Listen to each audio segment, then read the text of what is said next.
Assalomu alaykum azizlar, hurmatli o'z sog'lig'im bilan tashvish chekadigan qadrdonlar.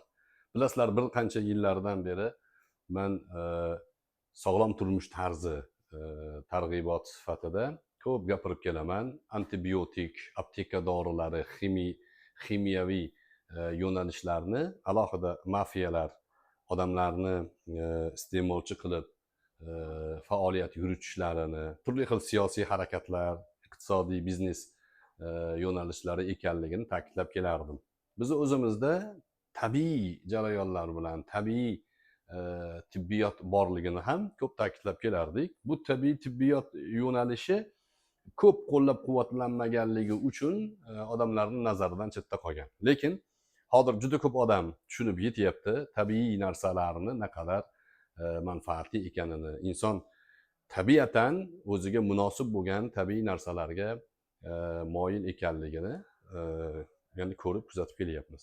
Hozir men turgan do'kon Chorsuvda, Chorsuv Gold do'konini ichida alohida shunaqangi tabiiy mahsulotlarni sizlarga tavsiya qilishadi. Bularning ichida Biotornado bor. Buni hech qanaqangi zarari yo'q. Homilador xotindan tortib yosh chaqaloqqacha hammaga iste'mol qilish imkoniyati bor. Hech bir zararli jihati yo'q. Chunki bunda 20-25 xil atrofida giyohlar bor. Bulardan foydalanib inson o'zini tabiiy immunitetini shakllantiradi, jigarini tozalaydi. Jigar toza bo'lgandan keyin bo'ldi, qoningiz toza bo'ladi, qolgan hammasi o'z yo'liga ketadi. Orqamda turgan mahsulotlar Nolartit kabi boshqa mahsulotlarni ham, kavrak bor bu yerda, turli xil yog'lar bor, turli xil giyohlar bor. Bular tabiiy siz o'zingizni davolashingiz uchun ajoyib mahsulotlar bo'ladi.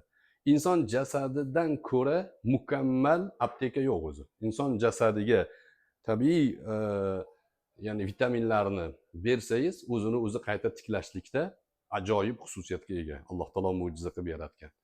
Lekin mafiyalar o'sha antibiotiklar ishlab chiqarib, har yili yangisini sizga o'rgatib iste'molchi qilib qo'yapti.